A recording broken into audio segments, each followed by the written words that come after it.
Lydia Hawthorne had 3 rules for surviving diplomatic assignments: stay in the back, take good notes, and never, under any circumstances, get involved.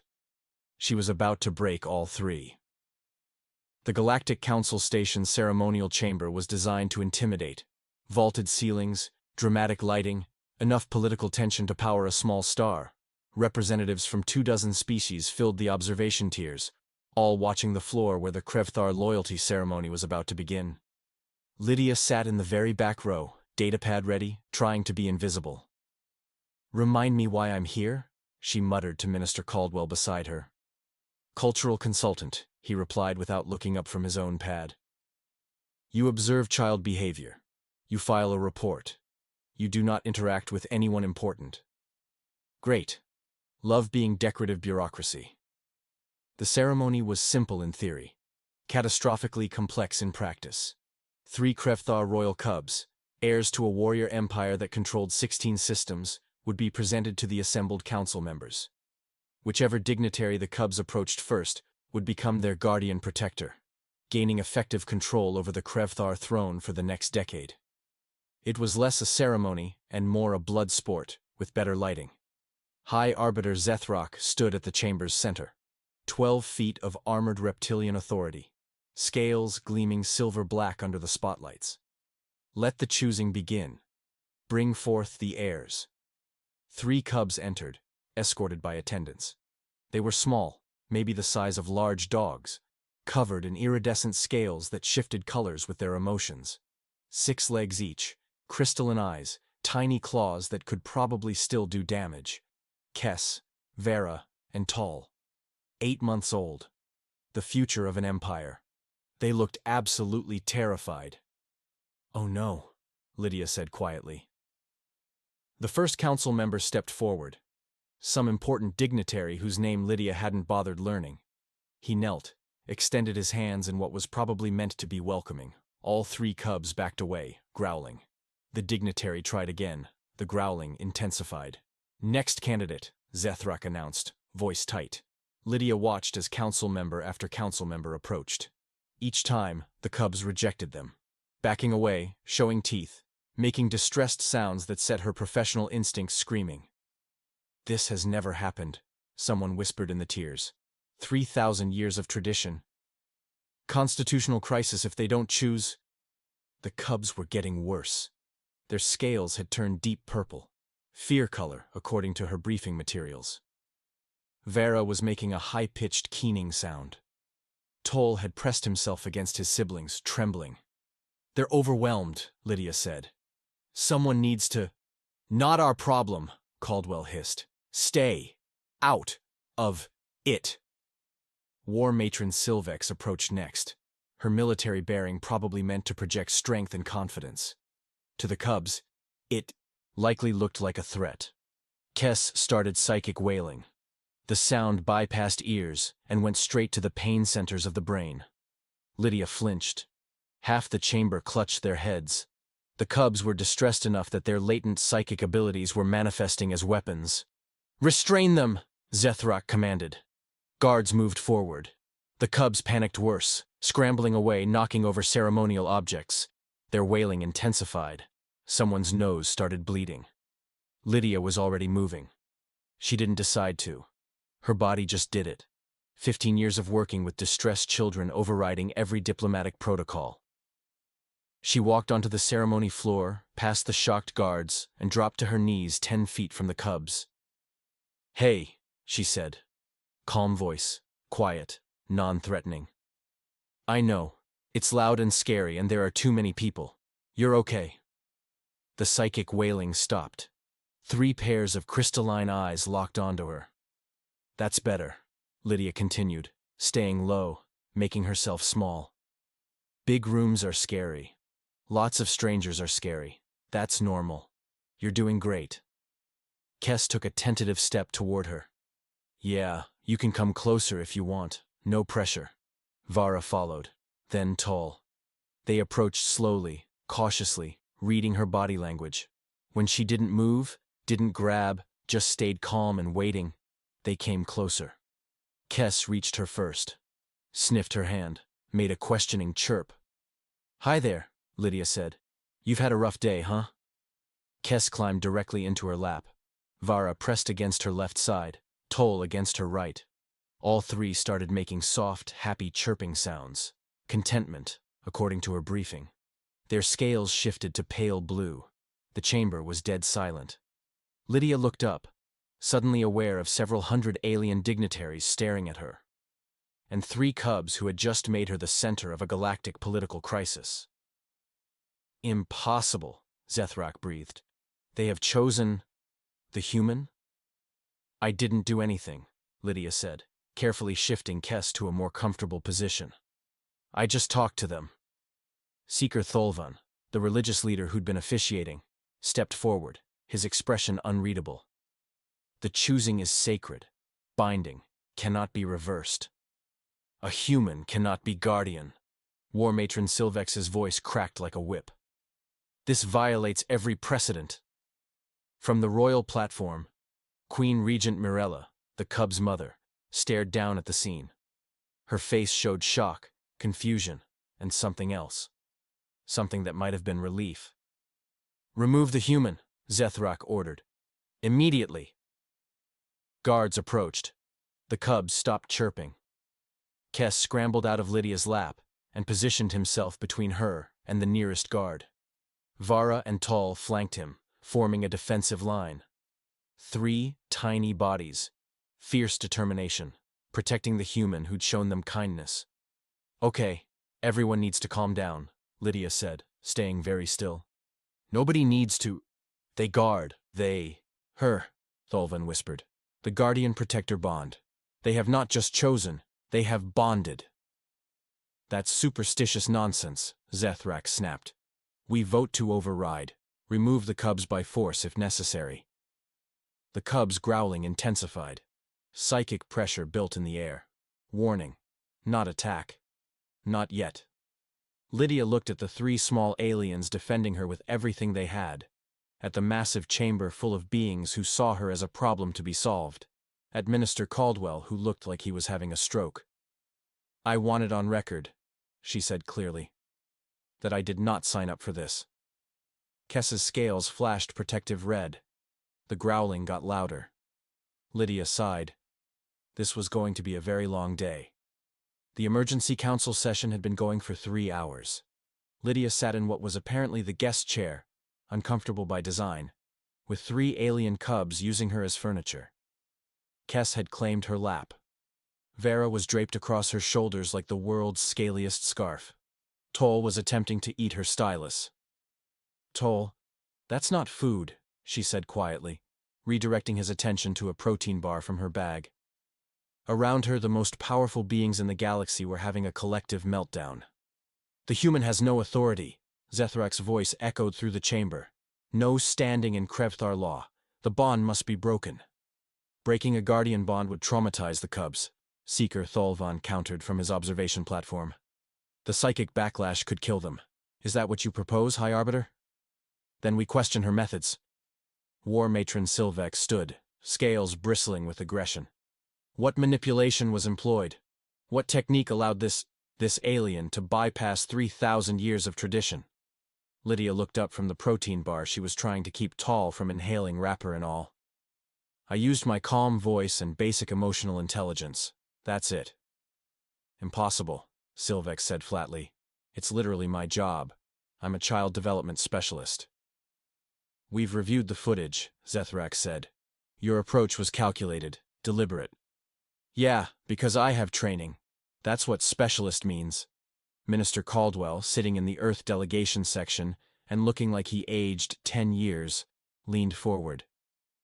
My government would like to stress that Dr. Hawthorne was present purely as an observer.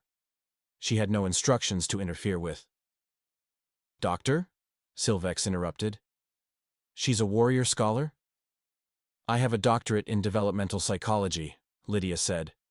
It means I went to school for a really long time. It's not a military rank. You studied war psychology. I studied how children's brains work. The doors opened. A new figure entered. Ambassador Quiris of the Feln, their crystalline body refracting light in geometric patterns. They were apparently the galaxy's foremost expert in cross-species behavioral analysis, which meant Lydia was about to be studied like a lab specimen. "I have completed my investigation," Kyrus announced, their voice harmonizing in multiple frequencies. They projected a holographic report into the center of the chamber. Lydia watched with growing disbelief as her actions during the choosing ceremony were broken down frame by frame. Subject employed. Vocal frequency modulation to induce calm response, Kyrus narrated. Non-threatening posture to signal safety. Empathetic language patterns to establish emotional connection. Wait time allowing cubs to approach at their own pace. Physical positioning below eye level to minimize intimidation factor. The report continued, analyzing every tiny detail of what Lydia had done. "This is just how you talk to scared kids," she said to nobody in particular. "These techniques demonstrate unprecedented emotional manipulation capabilities," Kyrus concluded. "If humans possess this level of psychological warfare potential." "It's not warfare!" Lydia stood up, carefully because cubs, and gestured at the report. "This is basic empathy. This is intro to child development. This is what every kindergarten teacher on Earth knows." The chamber went silent. "Every human has this capability?" Sylvex asked slowly. "Not every human is good with kids, but yeah, most people understand basic emotional support. If humans can bond our young so easily," Sylvex continued, "they could infiltrate any species, target our children, undermine our cultures from within." Lydia stared at her. And hear me out, kids just respond to kindness. Revolutionary concept, I know. You expect us to believe you have no strategic intent? I expect you to believe that when I see scared children, my instinct is to help them, because that's basic mammalian biology. Lydia paused. "You guys are mammals, right? Close enough?" Kyrus was making notes. Subject displays remarkable psychological resilience under interrogation. "I'm not being interrogated. I'm trying to explain that empathy isn't a weapon." Nobody looked convinced. Zethrak stood, his full height dominating the chamber. "I propose a solution. The human may remain as guardian, under one condition." Lydia felt her stomach sink. "What condition?" "You swear loyalty to the Krevthar Empire. Formal oath, binding." "Absolutely not," Minister Caldwell said immediately. "Dr. Hawthorne is a citizen of Earth. She cannot pledge loyalty to—" "Then the cubs are removed. By force, if necessary." "You can't." "We can. We will." Lydia looked at the cubs. At Kess, who was now gripping her shirt with tiny claws. At Vara, who'd started making anxious chirping sounds. At Toll, who'd abandoned the protein bar to press against her leg. "I'm a child development specialist," she said carefully. "I have no authority to represent Earth. I can't make political decisions. I just want to help these kids." "Then help them by swearing loyalty." From the royal platform, Queen Regent Mirella finally spoke. Her voice was quiet, but carried weight. "Perhaps we are asking the wrong questions." Everyone turned to look at her. "My cubs have never been this calm, this content." Mirella descended from the platform, approaching slowly. "Our culture values strength above all. We train warrior instincts from birth. We teach cubs to be fierce, independent, dominant." She stopped at the edge of the floor, looking at her children curled peacefully around a human stranger. "The human shows them kindness my people have forgotten. Perhaps that is why they chose her." "Sentiment has no place in succession law," Zethrak said. "Then let me propose a compromise." Mirella's tone was formal now, making it an official suggestion. "The human remains as guardian temporarily. 5 years. Until the cubs are old enough to choose again, as is their right during the maturation ceremony." Lydia perked up. "That's actually reasonable." 5 years? Zethrak's scales darkened. "Unacceptable. The human could use that time to influence, to raise them well," Mirella interrupted, "to teach them what we have forgotten." "I vote for the compromise," Tholvan said immediately. Several other council members murmured agreement. Zethrak's expression was unreadable. "And if the human refuses?" If she returns to Earth? All eyes turned to Lydia. She looked at the cubs, at their mother, who was watching with desperate hope, at the political machinery grinding around a situation that should have been simple. "I'll stay," she said, "temporarily, until they're old enough to make a real choice." "No," Zethrak said. "Compromise is weakness. I demand loyalty oath or immediate removal." "High Arbiter, that's not necessary. Guards, remove the cubs, now." 4 Krevthar guards stepped forward, moving with military precision. The cubs panicked. Psychic screaming erupted. Worse than before, pure terror broadcasting through the chamber. Lydia's ears rang. Someone collapsed in the observation tiers. "You're scaring them!" Lydia shouted over the noise, trying to shield the cubs with her body. But the cubs weren't cowering behind her. They positioned themselves between her and the guards. Kess in front, scales blazing red. Vara and Tol flanking, forming a defensive wall. 3 tiny bodies standing fearless against armored warriors, protecting her. "Stand down," the lead guard said, "by order of the High Arbiter." The cubs didn't move. Tholvan stood, his expression shocked. The reversal. Ancient prophecy. When the chosen ones guard the guardian, not the other way around. "Superstitious nonsense," Zethrak snapped.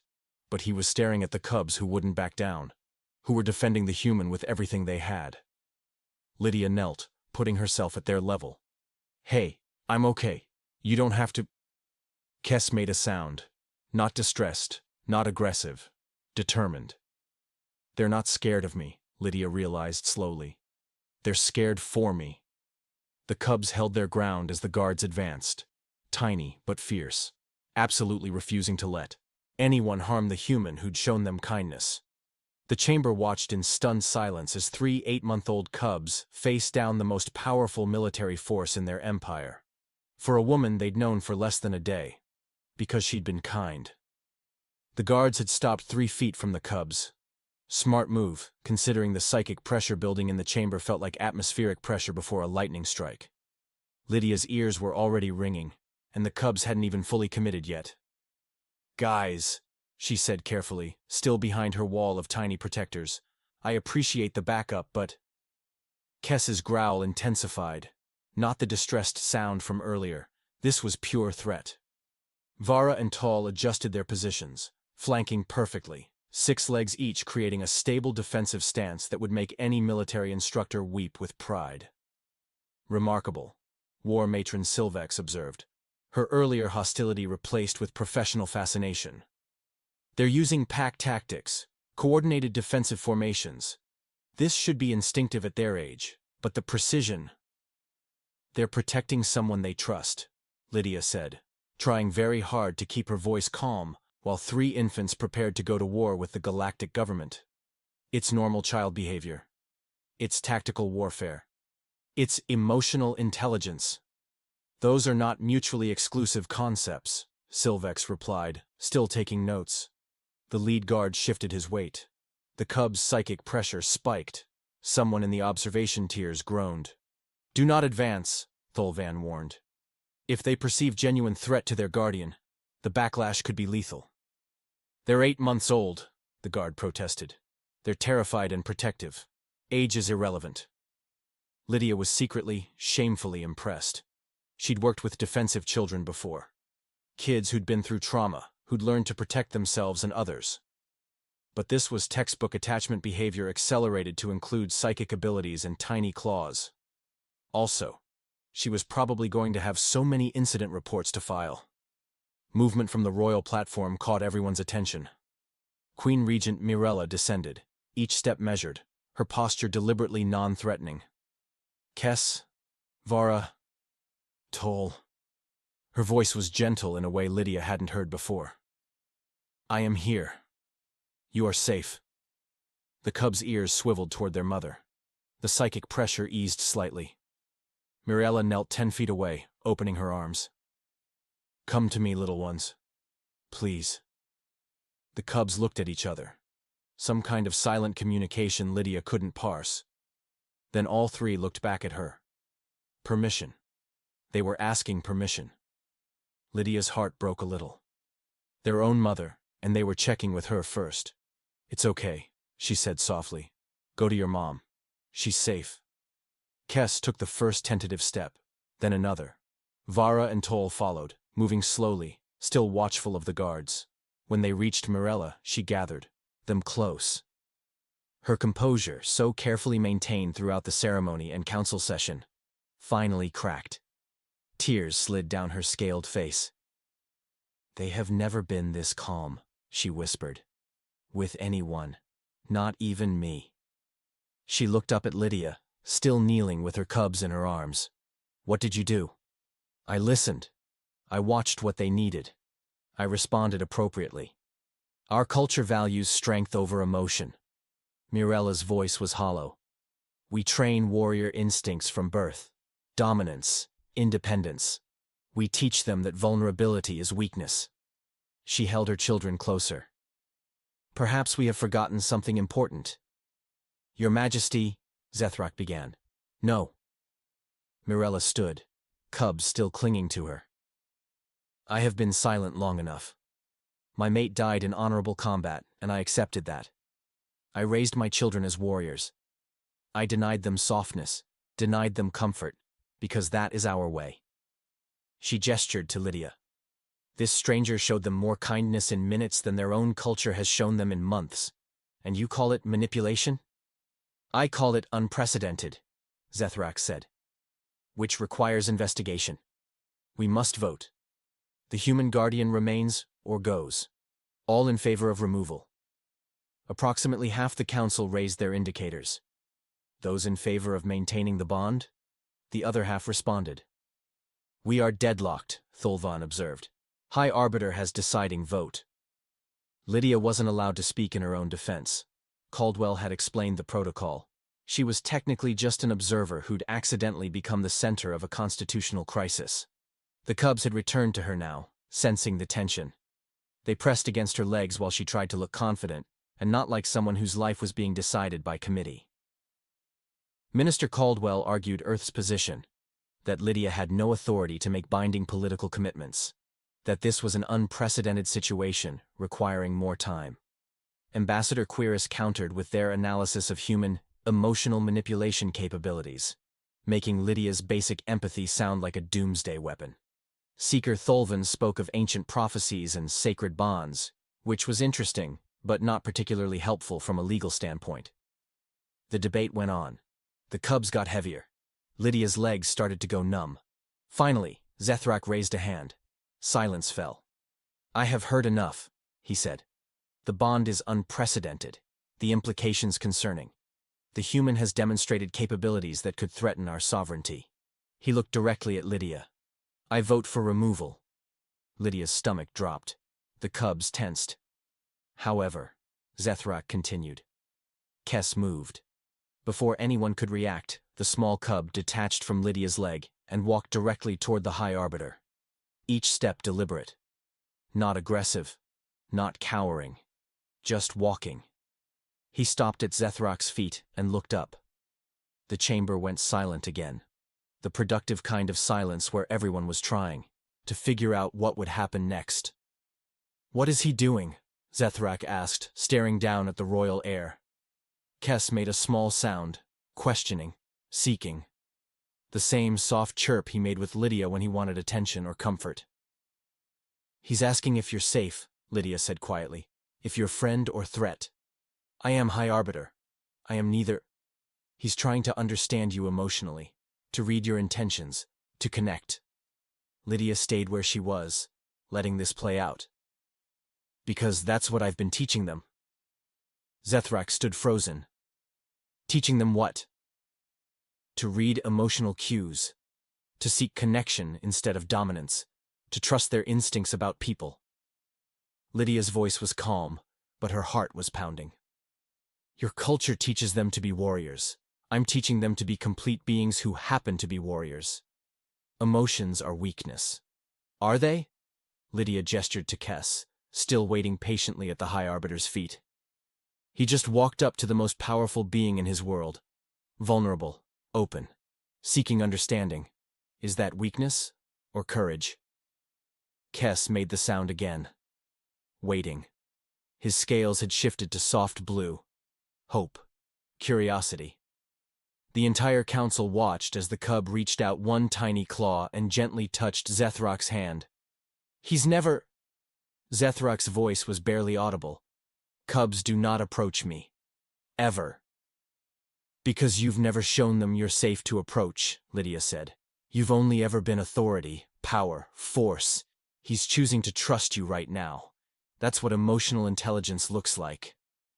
Kess chirped again, questioning, patient. The High Arbiter of the Galactic Council stared at the tiny cubs seeking connection, and something in his expression shifted. Slowly. So slowly that Lydia held her breath. Zethrak knelt. He didn't say anything. Didn't reach out. Just lowered himself to Kess's level and met the cub's eyes. Kess chirped, curious, hopeful. Then he reached out one tiny claw and touched Zethrak's scaled hand. The High Arbiter flinched, but didn't pull away. His expression cycled through confusion, discomfort, and finally something that might have been wonder. I have never... His voice was barely audible. They have never approached me willingly. Any of them. In all my years. Because you've never given them safe emotional space, Lydia said gently. You've only ever been authority, power, judgment. They're reading you now. Learning you're not a threat when you're not trying to be threatening. Kess made another happy sound and climbed onto Zethrak's knee. Just sat there, purring. The most powerful being in the Krevthar Empire was frozen with a purring cub in his lap, looking completely lost. What do I do? He asked. Just be present. Let him know you're safe. Zethrak tentatively placed one massive hand on the cub's back. Kess leaned into the touch, purring louder. The High Arbiter looked up at Lydia, then at the assembled council, then back at the cub.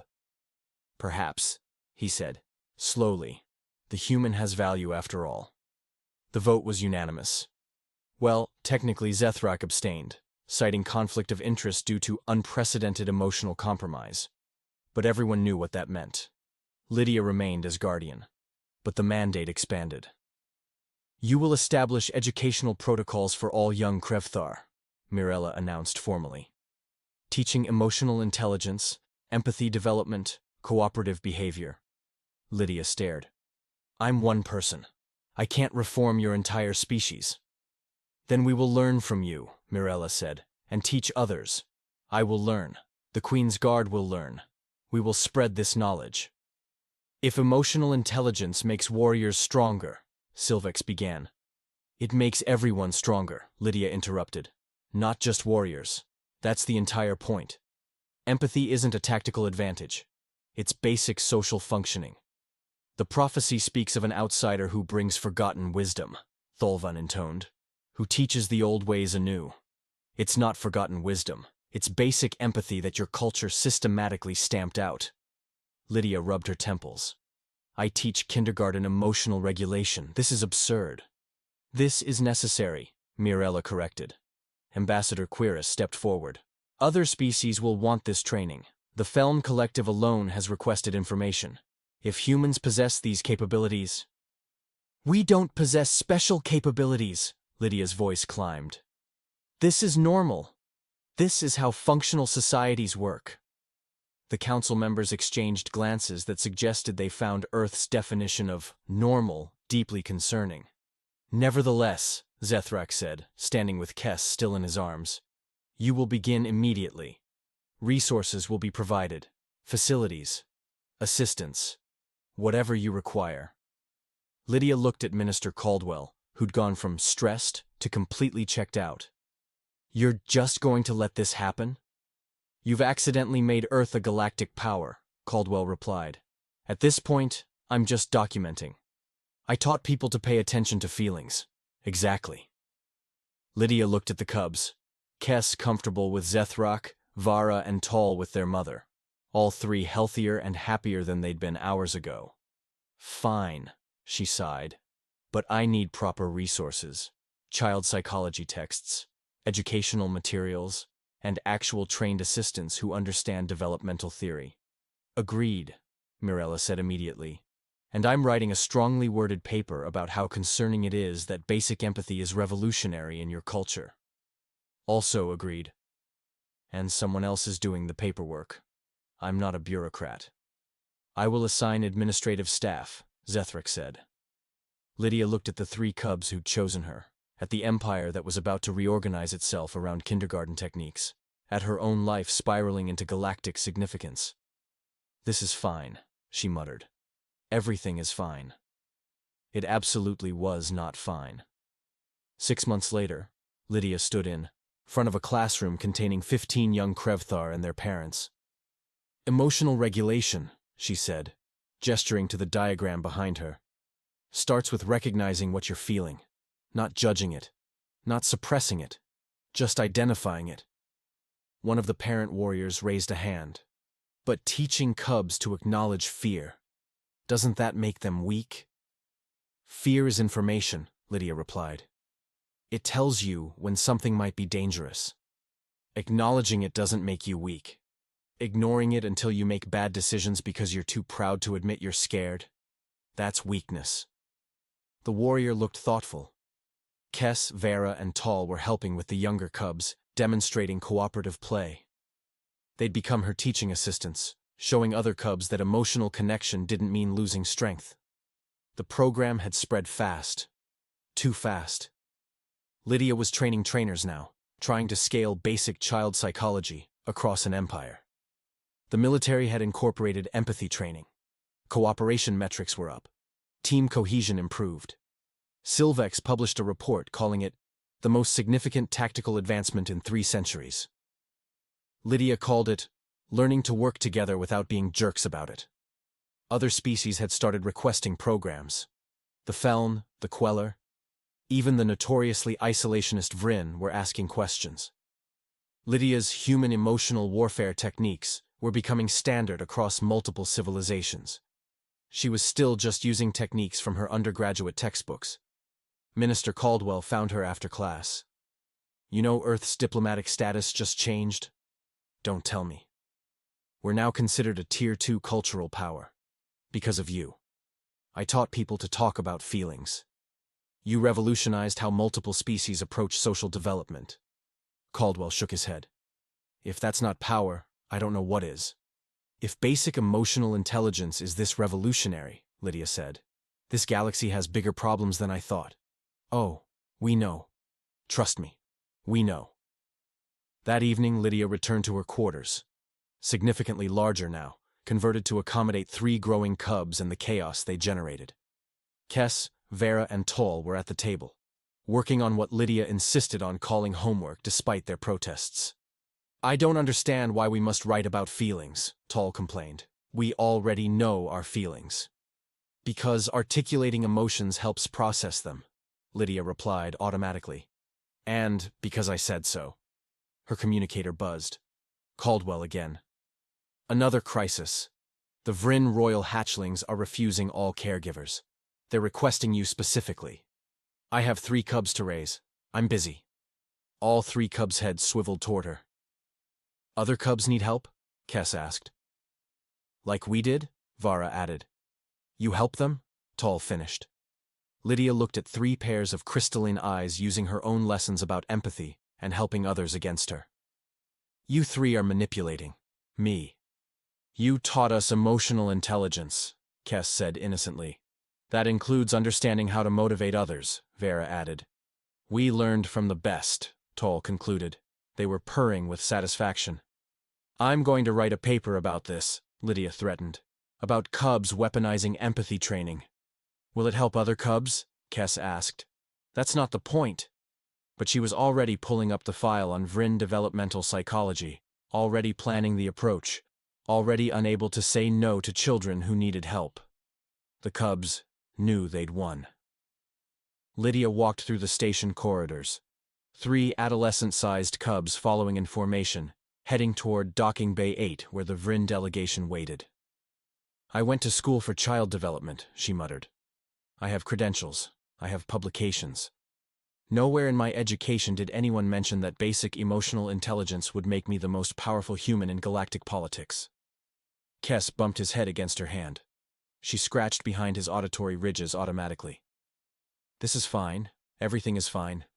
I'm sure this won't have massive, unforeseen consequences. It would. It always did. But the Cubs were happy. The Empire was learning. And somewhere in the galaxy, another species was discovering that maybe, just maybe, understanding emotions wasn't weakness. It was the strongest thing of all.